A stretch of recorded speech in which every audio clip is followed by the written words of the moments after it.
They were the overlords of Chicago's underworld. You shoot one of my guys, I'm going to shoot two of your guys. You stab two of my guys, I'm going to stab three of your guys. You can get killed for any number of reasons. It was almost like a war. But for gangsters willing to risk a bullet, Prohibition-era Chicago was a bootlegger's paradise.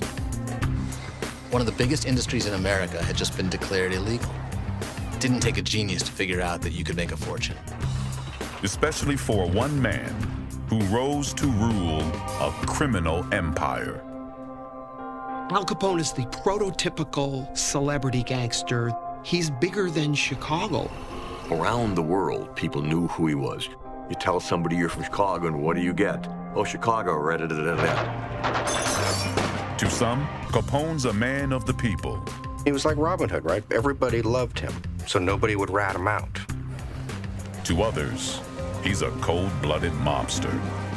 Al Capone was public enemy number one. He made himself a target. And his legacy changed organized crime forever. It was the quintessential story of good versus evil, G-men versus gangsters. But no one is above the law, not even Al Capone. Al Capone's bloody business, next on Chicago Stories.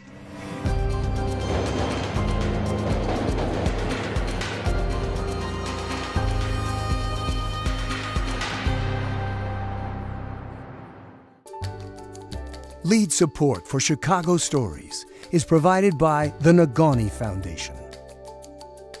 Major support is provided by Gwen Cohen and the Tawani Foundation.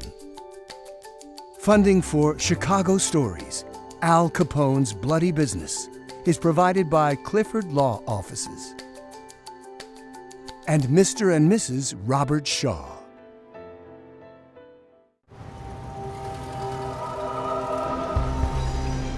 Chicago was the bloody epicenter of gang warfare in America in the 1920s. Deadly disputes over money, territory, and retribution fueled the violence, especially between Chicago's biggest gangs, the Northsiders, led by Bugs Moran, and Al Capone's Southsiders. Different people line up on different sides there. So it's virtually a citywide gang war in terms of everybody's either wearing blue or gray. The bitter rivalry culminated in the St. Valentine's Day Massacre on February 14, 1929. 7 men associated with Bugs Moran's crew lined up and gunned down, execution style, in a Lincoln Park garage. The crime really shocks America. And not only that, the newspaper photos are gruesome. Assassins dressed as police officers released a hail of bullets. The reported target, Bugs Moran, missed the hit by minutes. The grisly murders made headlines around the world. Al Capone was never charged. He wasn't in Chicago, he wasn't in the garage, and he hired outsiders to do it. They weren't even his guys directly. But the killing cemented his status as Chicago's undisputed mob kingpin. The mythological image is that he's this cigar-chomping, Tommy gun-toting madman who just knocks off anybody who gets in his way. He's Scarface. He's the supervillain. Almost 80 years after his death, Capone remains the country's most notorious gangster. If this man is going to all of these pains to make himself the first celebrity gangster and celebrated and a big shot, it'll be this wonderful deodorant for all of the felonious and nefarious activity that he does. Ask anyone around the country today, perhaps even around the world, to name somebody associated with Chicago. There's a good chance that person might say Michael Jordan or Barack Obama. But there's an equally good chance that that person might, even to this day in the 21st century, say Al Capone. And that gives you a sense of how much that one individual has become associated with this city, for better or for worse.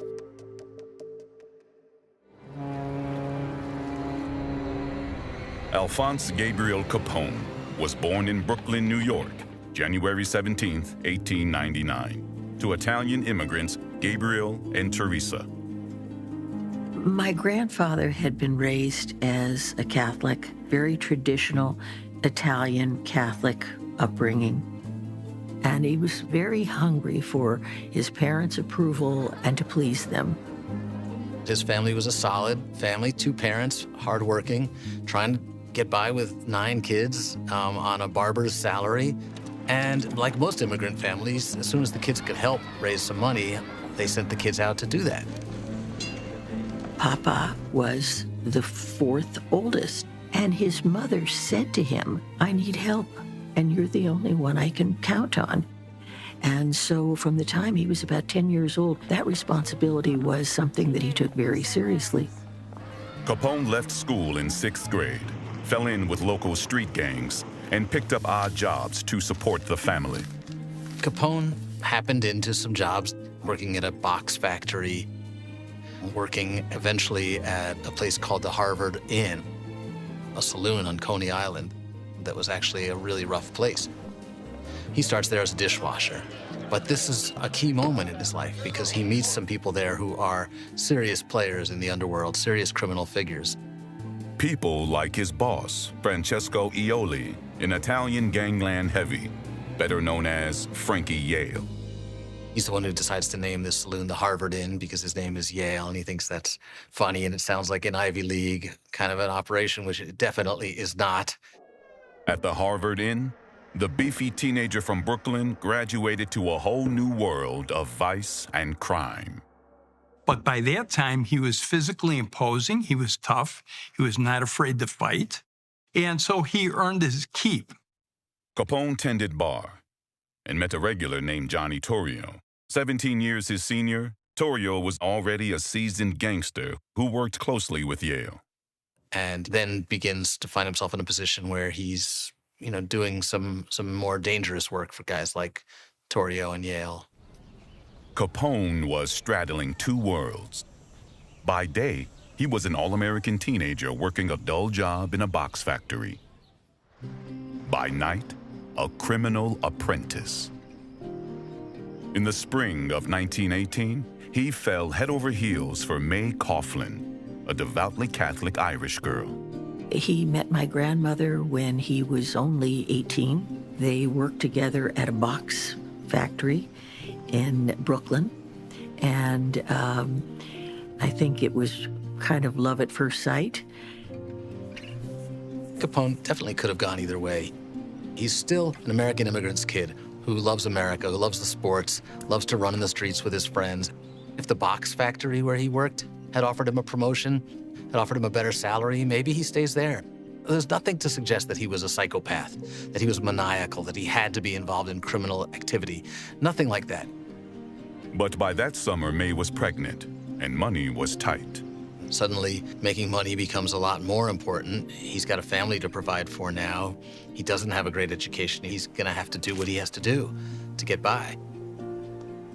Capone became a father on December 4th, 1918, at age 19. Weeks later, he married May in her family's church.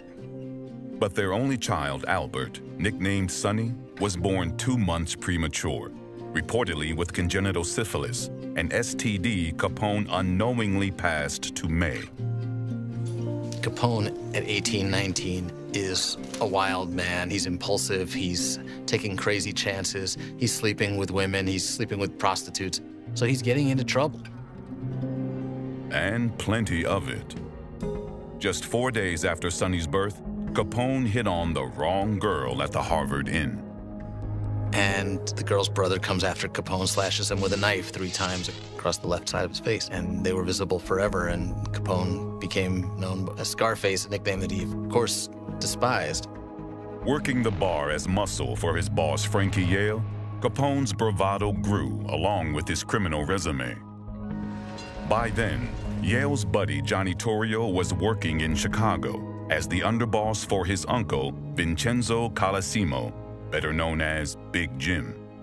He was the first of that type of gangster, but what Colosimo really was, everybody thinks gangster, and he was more of a pimp. Johnny Torrio recognized talent and saw it in Al Capone. He offered him a job in Chicago. The timing couldn't have been better. He was wanted for questioning in a murder. We don't know for sure whether he was guilty or not, but there's plenty of suggestion that he might have been. So he's living on the edge. He was only 20 when he left Brooklyn and went to Chicago and then started sending more money back to the family in Brooklyn until ultimately he could afford to bring my grandmother and my father out. Capone's father, Gabriel, died 1 year later, leaving Al as the breadwinner for his whole family and Mays. He's suddenly thrust into adulthood, literally scarred by this period in his life. So all of a sudden, childhood is over and manhood has begun in the most violent way. Capone's surrogate fathers in the mob would step in and shape his future. Two big figures who'll play a significant role in his life are Big Jim Colosimo and Johnny Torrio. Both older men, both people who figured out how to make money illegally. In Chicago, 20-year-old Capone embraced his new bosses, Big Jim and Torrio. Under their tutelage, Al cut his teeth working for Colosimo in the city's seediest vice district. Big Jim Colosimo gets involved in prostitution in 1902 on the near south side in what was called the Levee District. And from there, he branches out bigger into prostitution, gambling, some labor racketeering. Colosimo's wife, Victoria, is a madam. Victoria and Jim build an empire where they have hundreds of brothels that they at least have one thumb in. He could have just been happy at being the husband of a madam and running her business, but he has bigger ideas and bigger dreams. Colosimo was already making millions from his brothels, but he also wanted political clout. The city's biggest pimp capitalized on a partnership with two of Chicago's most corrupt aldermen, John Bathhouse Coughlin and Michael Hinky Dink Kenna, who ran the red light levee district of the South Loop.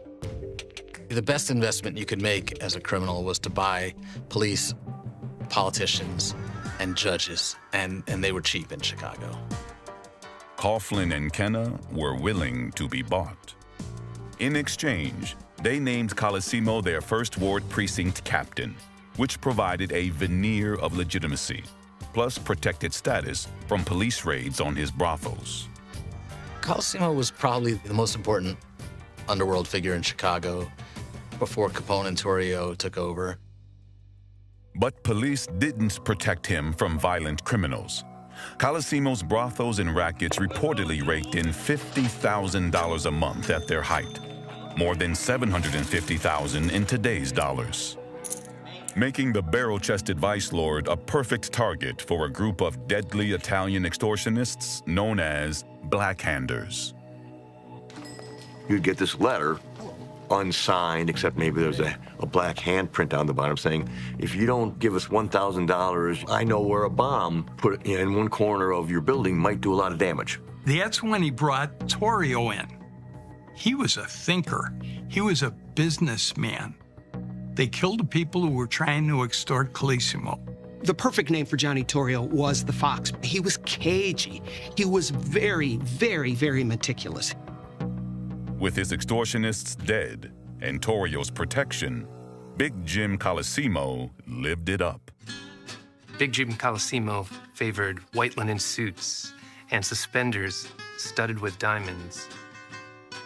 He was called Diamond Jim because not only did he always have a pocket full of diamonds, he'd take them out and play with them. If you were a big shot in Chicago and you wanted Italian food, you went to Colosimo's American Cafe on Wabash. All the opera singers, all the baseball players, all the prize fighters went there.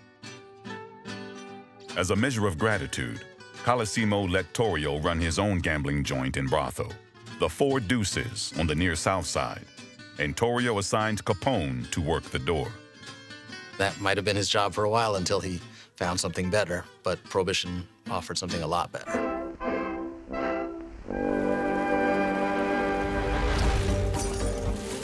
Prohibition took effect on January 16, 1920, banning the manufacture, sale, or transportation of alcohol.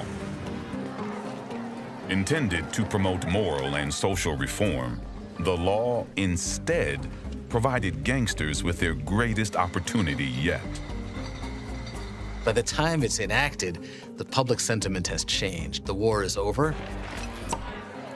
We want to celebrate. We want to have a good time. We want to cut loose. You see, women starting to wear these shorter skirts and smoking and drinking in public. And prohibition suddenly seems like a terrible idea, but it becomes the law.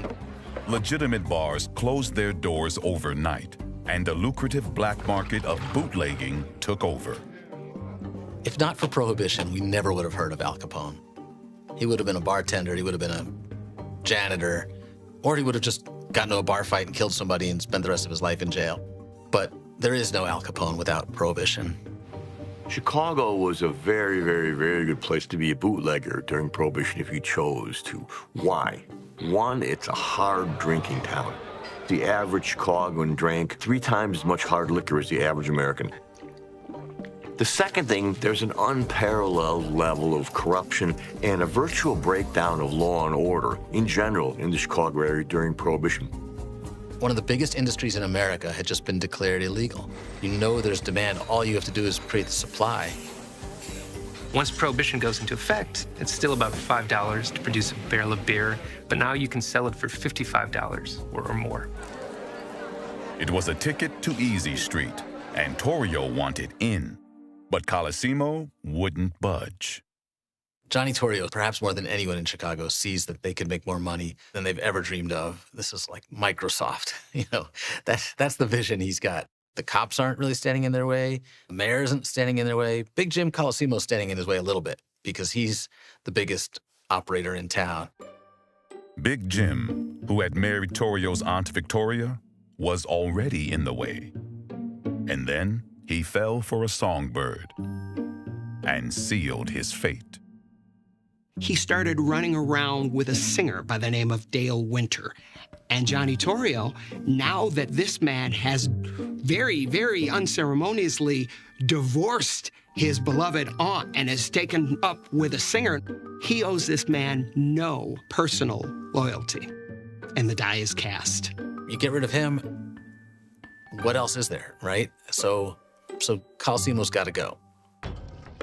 Torrio called in a favor from Frankie Yale in New York, his old friend from the Harvard Inn days. On the afternoon of May 11th, 1920, Yale strode into an office across the street from Colosimo's cafe and fired a .38 caliber slug into the base of Big Jim's brain. And so when the police couldn't find any witnesses to testify about the murder of Big Jim, the newspapers started to refer to this as a case of Chicago amnesia. Rumors surfaced that Capone was in on the hit. No one was ever charged. Shortly after Colosimo's death, Torrio inherits his operation, and he soon begins to expand beyond the vice of the era, primarily gambling and prostitution, to include bootlegging. Torrio designated Al Capone as his right-hand man. It's almost like he was born for this. And he gets to Chicago as a young man, willing to do anything, willing to try anything, desperate to make money to support his family. And he's got connection to the guy who may be the most important figure in the Chicago criminal world. But the competition for bootlegging was fierce. At the start of Prohibition, there were some 12 major bootlegging gangs in Chicago. Most worked as allies for either the Torrio Capone outfit on the South Side or Dean O'Banion's North Siders. Unlike the East Coast Mafia, most Chicago gangs were ethnically diverse. Going back to when Jim Colosimo founded that gang, it was never an all-Italian gang. The North Side gang was never an all-Irish gang. There were Poles, there were Jews, there were Germans, a Scandinavian or two. It's a misnomer propagated by people who don't know anything about Chicago. Though alliances shifted often, Torrio brokered a peaceful coexistence between the factions. Torrio was famous for using the phrase, we don't want to have any trouble if we can help it. And I think that's probably where Al Capone learned his own diplomatic skills from. He thought there was money enough to go around for everybody, that any kind of conflict over turf or over supplies, really all it did was cut into profit and bring publicity upon what was happening. Torrio and Capone patchworked a vast network of breweries, distilleries, and amateur bootleggers. You had people making stuff in their bathtubs, imports coming in small boats from Canada. They were really just trying to get everything they could any way they could. Johnny Torrio ends up setting up a rather complicated operation that's working on multiple levels, and Capone kind of builds upon this foundation. They needed manufacturing, transportation, distribution, and an army of accomplices. There was so much pure alcohol being produced in Chicago during Prohibition that the Capone gang was not only largely supplying its own needs, but notoriously exporting that to many states, west, south, and even east of Chicago. Beer tended in many cases to be produced locally. Look at the explosion of microbreweries today around this country. It's not that hard to do it. So the bootleggers had some people who knew how to make beer. They'd put up some copper kettles, they'd start churning out beer, and they'd keep doing it there until they were raided.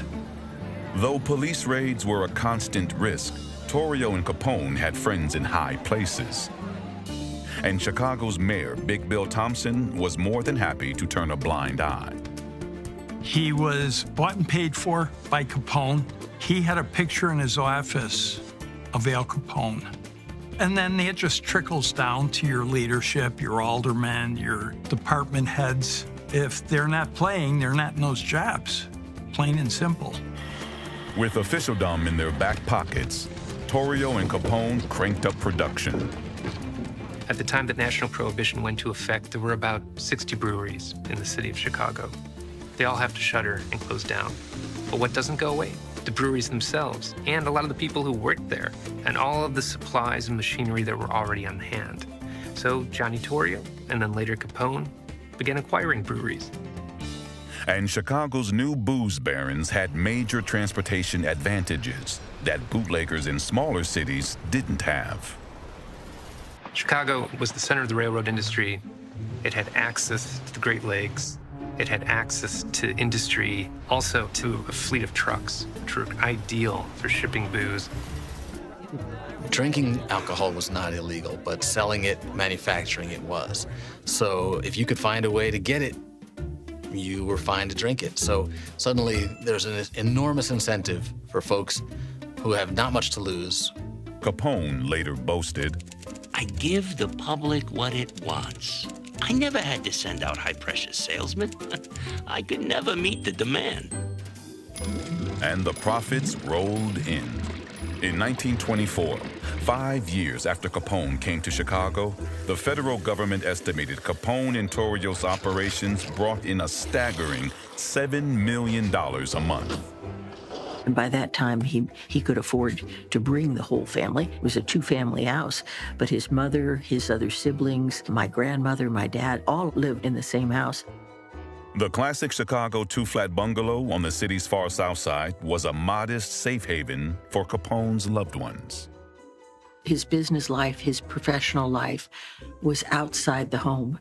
And when he came home, it was all about family and sitting at the table. But Al was rarely home. By 1923, the political tide was turning, and a growing chorus of reformers helped push crooked Big Bill Thompson out of the mayoral race. That November, reform candidate William Deaver was elected and turned up the heat on vice enforcement. Capone needed headquarters outside the city. So he headed west to Cicero, a working-class suburb where virtually every politician with a pulse had a price. They welcomed them in Cicero because they knew they were going to make money. He was referred to in some of the newspapers as the mayor of Cicero, and Cicero was called Capone Land. Capone set up shop at Cicero's Hawthorne Hotel and equipped it with bulletproof steel shutters. He stayed for months at a time and ruled the joint with trusted lieutenants, including Jake Greasy Thumb Guzik, in charge of payoffs and gambling. Italian prizefighter turned triggerman Machine Gun Jack McGurn, and Capone's older brothers, Ralph and Frank. Guys in the Capone gang themselves used to refer to their organization as our outfit or the outfit. So those were the monikers that they used, and outfit kind of stuck. And with Cicero Mayor Joseph Klena in his back pocket, Capone operated freely. So freely, in fact, that Capone feels comfortable beating up the mayor on the steps of City Hall. In April 1924, when a reform candidate tried to oust the mayor, Capone terrorized Cicero, using brute force to swing votes towards Klena. He has his men at the polls, reminding people who they should be voting for. The cops don't like this, and there's a confrontation, and shooting breaks out. 120 Chicago policemen deputized as county sheriffs, and they were met right at 22nd and Cicero by a gang of gunmen, and they had a shootout, and Frank was killed. Klena won his election, but the Capones paid dearly. Al brought his brother to Chicago to work with him. Al thought he was the savior, that he was rescuing his family from poverty. And now he brings his brother into the business and gets his brother killed. Al was deeply disturbed over that, but there really wasn't a hell of a lot he could do. And the violence was about to escalate. The Jenna gang, who were in control of the area around Taylor Street on the near west side, they were pushing some of their whiskey into parts of the north side. Now, there'd been an agreement put together by John Torrio in 1920 among the various gangs. We all stay in our own area, and we don't go into anybody else's area. That kind of led to more or less a kind of code of conduct among the different people involved in the outfit and among their rivals. Well, Dean O'Banion, the Northsiders, they went to Torrio and said, "What about the agreement?" Torrio apparently just shrugged his shoulders like, "Huh?" The Northsiders start hijacking the liquor trucks being used by the Jenna gang, and O'Banion himself seems to not only be mad at the Jennas, he decides Torrio's also at fault. Furious at Torrio for refusing to enforce the rules, O'Banion set up a double cross. O'Banion and Torrio had joint ownership in a brewery on the north side that had been going on for several years. O'Banion comes up with a story he'd like to sell Torrio his half for like $500,000, except O'Banion has invited the Chicago Police Department there for the closing. Everybody who's there gets arrested, including Torrio. And for Torrio, that means a jail term. And at that point, I think O'Banion is a dead man walking. In November 1924, Torrio assembled a hit squad and called in Frankie Yale from New York. They murdered Dean O'Banion at Schofield's Flower Shop, the Northsiders' headquarters, across from Holy Name Cathedral. The reason we think of these rivals to Capone as being, blood enemies is because blood does pour. They go after John Torrio, shoot him up pretty good, don't kill him. They try and get at Al Capone. They shot up his car. And the police aren't doing anything about it. There's no investigations. There's no convictions. No charges are filed. So the message is, you guys shoot it out amongst yourselves. You guys work this out. And that then sets off the big gang war that runs through much of Chicago's history for about the next 6 years. But Johnny Torrio, nursing 5 bullet wounds from the Northsiders' payback, wanted no part of it. Torrio does something very interesting, you might say, for gangland. He decides that the best way to go through life is actually alive, and he does his jail term, and what does he do? He leaves Chicago. He goes back to New York, where he's from, and it's Capone's to run now, but during a hot gang war. In late 1925, 26-year-old Al Capone stepped into his new role as the head of what would officially become the Chicago outfit. It is pretty intoxicating, I think, for a person who all of a sudden begins to have a certain amount of power. I think he liked having the respect. I think he liked having the attention. Capone was at the helm in a city divided. all the major bootlegging gangs in the city are on one side or the other of that conflict as allies. Chicago and surrounding suburbs erupted into a violent loop of retaliatory attacks among rival gangs, each fighting for territory in their smuggling and bootlegging operations. The bloodbath lasted for 6 years and became known as the Beer Wars. It was the #1 spectator sport in the city of Chicago. The public loved to read about that stuff. Though experts debate the exact numbers, hundreds of gangsters were killed during the Beer Wars. Capone was especially good at skirting prosecution, implicated, but never charged for dozens of murders. He had about 500 guerrillas working for him at that point. They're not like the corporate world where they have an HR department. The rules are very clear about what you're supposed to be doing and not doing, and quite often the punishment is they'll kill you if you seriously break the rules. Those who work for me are kept faithful, not so much because of their pay, as because they know what might be done with them if they broke faith. But most of the time, he wouldn't dirty his hands. Why should he? That's what he pays people to do. Capone is America's most notorious criminal to this day, and Capone acted like, yeah, that's me. I do that. And I think because he carried on with this sense of pride in what he was doing, he does not fit the image of the cold-blooded, maniacal killer. He combines it with the American dream, the ambition, the desire to be a businessman, to take care of his family. And when you put those two together, you get this fascinating conflict. And Capone carefully cultivated his public image. He was known for being very flamboyantly dressed, brightly colored suits, his trademark hat. He liked to be well-regarded, even asking people to call him Snorky, meaning well-dressed. He was known to travel with members of the media who would write favorable stories about him, so he really tried to use that to his advantage. All these other bootleggers were saying, what the hell are you doing? You're an idiot. You don't call attention to yourself. You're making all this money illegally. Just shut up. But he loved talking to the press. He loved seeing his picture in the paper as long as they took his picture from the other side. He really understood the shine. He understood the flash. He understood slogans. He understood sound bites. I'm a businessman. I've made my money supplying a popular demand. If I break the law, my customers are as guilty as I am.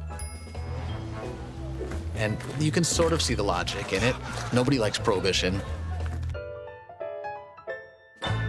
And if you're breaking a law that people don't think should be the law, maybe you're not a criminal after all.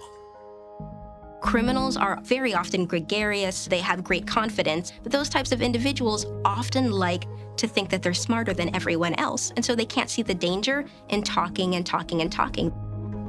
Capone had perfected living a double life.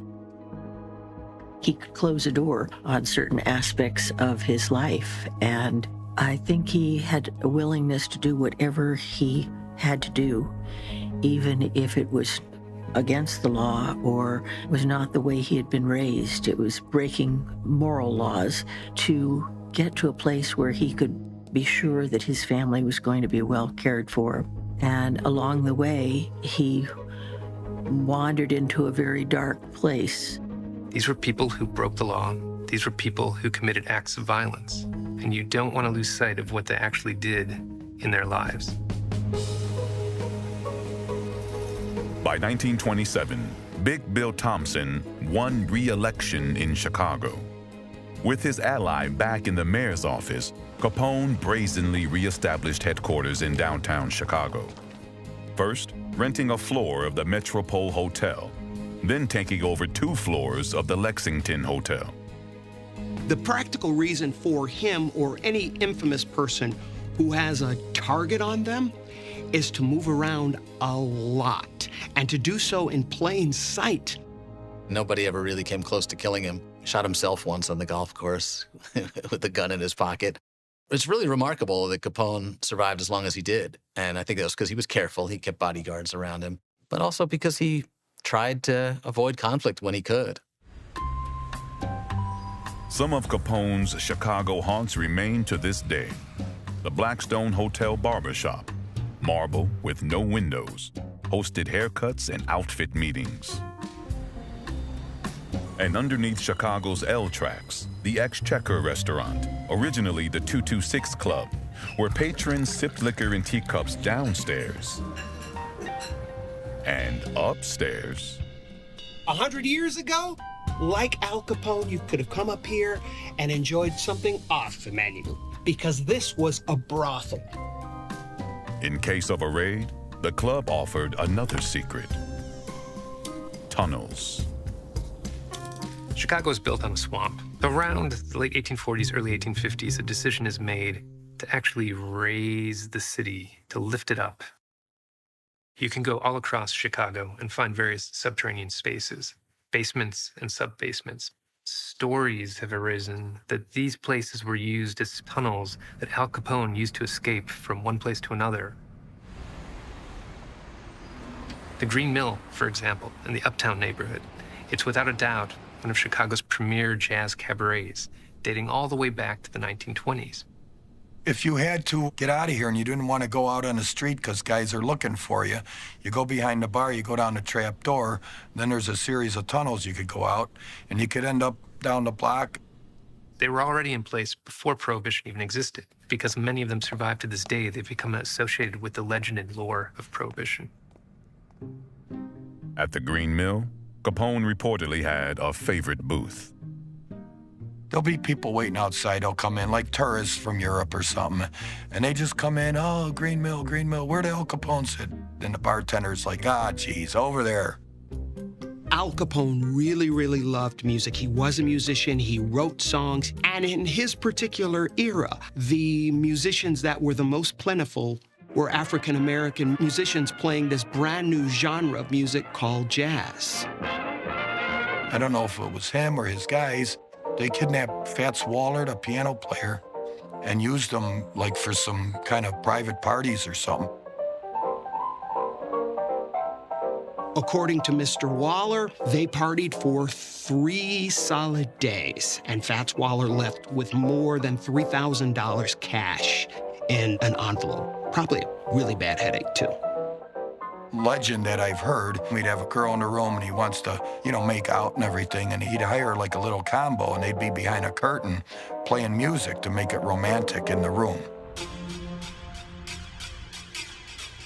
By the late 1920s, Capone was filthy rich.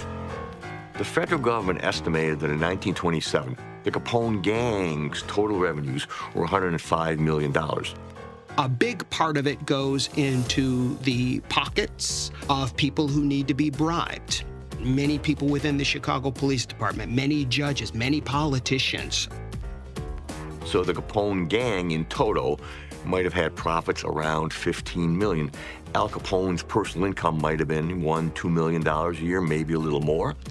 In today's dollars, that's $15 to $30 million a year. And Capone blew right through it. Al Capone had enormously expensive tastes.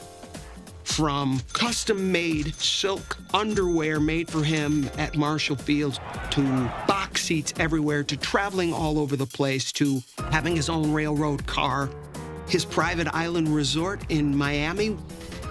I think Al Capone's view of the world was, I got a lot this month, and there's going to be more next month, and the month after. There's always going to be more. He flashed a lot of jewelry, particularly diamonds. And he enjoyed the finer things in life. Fine automobiles, fine wines, fine food. He spent it as fast as he got it. By his own estimation, he pissed away about $8 million or so in gambling. He was a degenerate gambler, and he spent on lavish things. And he spread the wealth, perhaps strategically. He was like Robin Hood, right? Everybody loved him, so nobody would rat him out. And I think that's what drove law enforcement crazy, because not only did his granddaughter see that he had a big heart, but he showed it to his neighbors and to his friends and his community. And that's what buys respect, not authority. I don't think he genuinely thought that he was a hero or that he was a Robin Hood. And I think when he sets up the soup kitchen, it's mostly done for public relations purposes. And one of the reasons that people who knew him and loved him were able to compartmentalize this guy who was a crazy murderer is because, wow, he's really a nice guy. Capone became the world's first celebrity gangster and a household name. In Hollywood, charismatic gangster types replaced classic leading men, a through line that carried even into modern film. They clearly recognized that he was, an iconic figure that we could not necessarily relate to, but we were all fascinated by. I run this outfit. Me, Al Capone. What? They got the shipment. What? Hey, look it. They got machine guns you can carry. Terrible. Hey, Johnny, look what I got. I want him dead. I want his family dead. I want his house burnt to the ground. I want to go to... We always have this tension in American society. Once something becomes familiar, once we turn it into a TV show and a movie, we get to know that version and we forget the truth. This whole thing about Al Capone, what's true, what's not true, what's legendary, what's fact. I just go by The Man Who Shot Liberty Valance movie. When the legend becomes the fact, print the legend, because that's what everybody wants. Put your mitts on. But on February 14th, 1929, Capone's larger-than-life public popularity evaporated.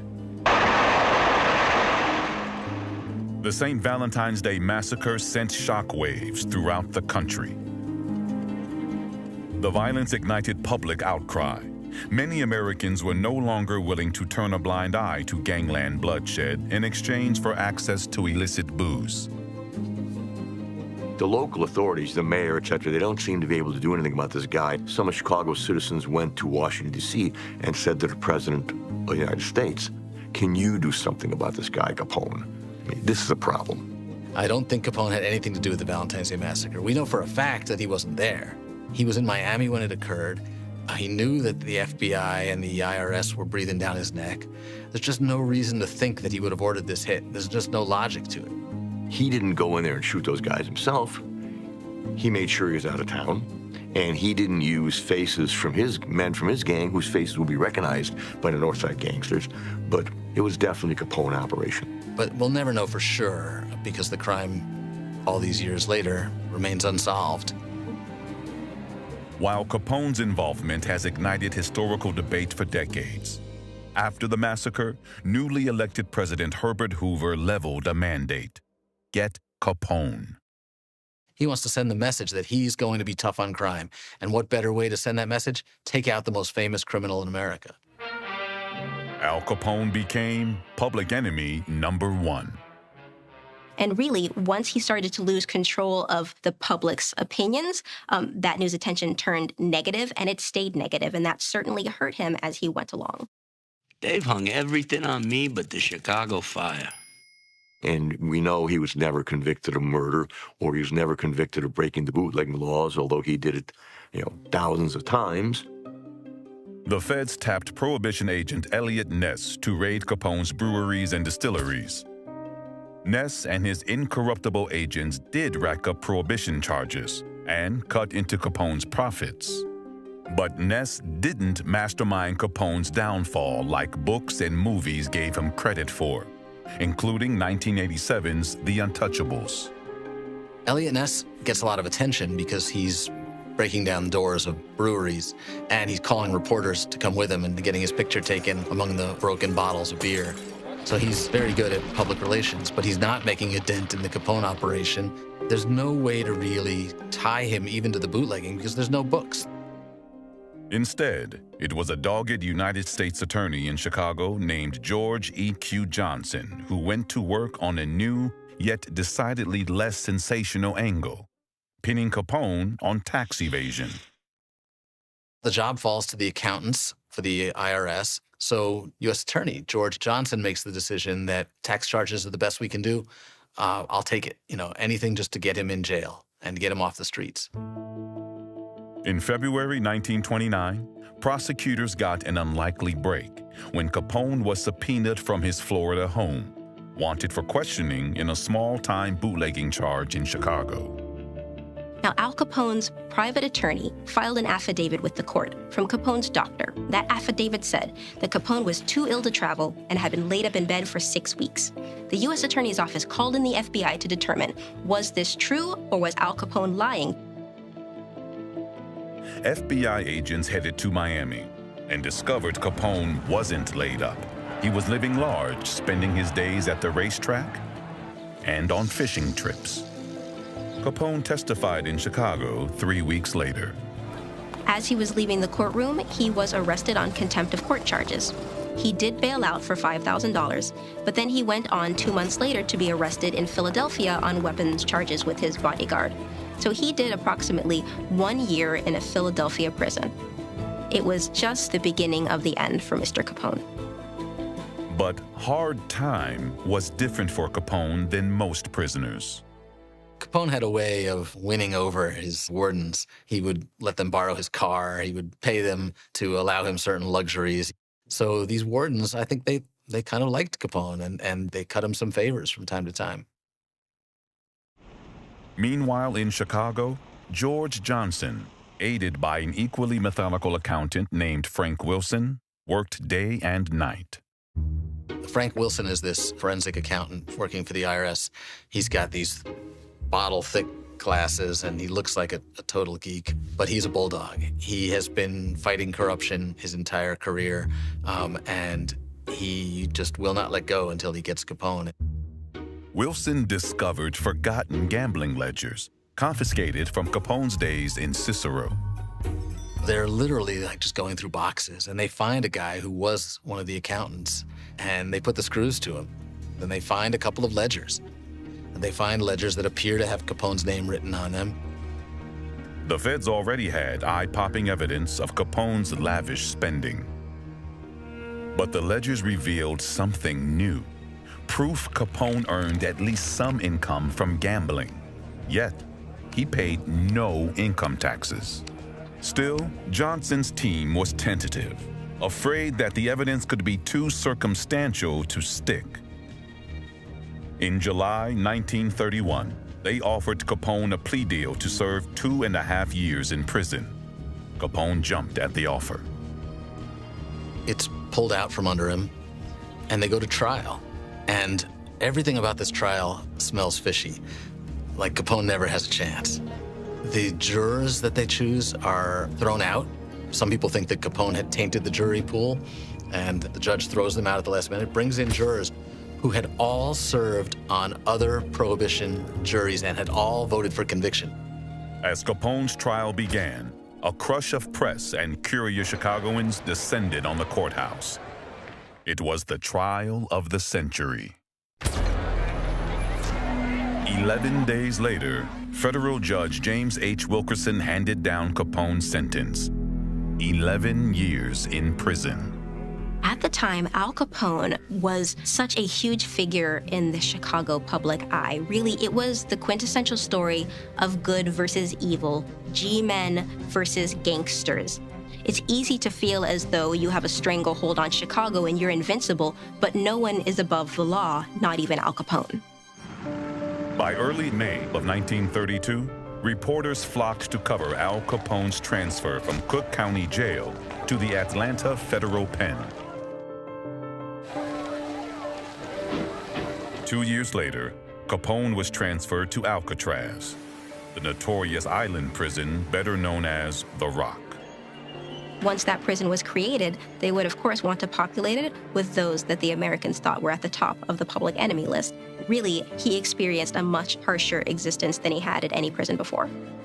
Capone wrote weekly letters to Sonny and May. It's addressed to my dear son. Well, son of my heart, here is dear father who loves you with all my heart and proud to have a son as smart as you are. Until next week, give mother a nice big kiss for me, and God bless you both. Your dear father, Alphonse Capone. The year after his move to prison, December 5th, 1933. In a moment, the story. Prohibition was repealed. In Chicago, Frank Nitti would become Capone's successor. Though violence continued, by 1932, the beer wars had ended, and the empire Capone had built virtually controlled organized crime in Chicago. And after Capone goes to prison and Prohibition is over, I would say that's when the Chicago outfit is created. The outfit with a capital O only comes into being. It's the Capone gang morphing into the outfit. In failing health, Capone was granted early release in November 1939, suffering from the neurological effects of long-term syphilis. You can definitely see that physically he's experiencing a lot of changes, likely mentally as well. So when you compare where he started, that really is a significant change, more significant than a change you would expect to see in an individual only about a decade apart. The usual claims are that when Al Capone comes out of Alcatraz in 1939, his brain is fried. You know, the syphilis that he caught when he was younger has now gone to where he's got some serious mental health issues, that he's, debilitated.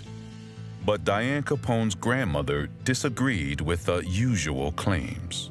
Some people who he'd known in Chicago came to visit him, and they thought he was, losing his mind.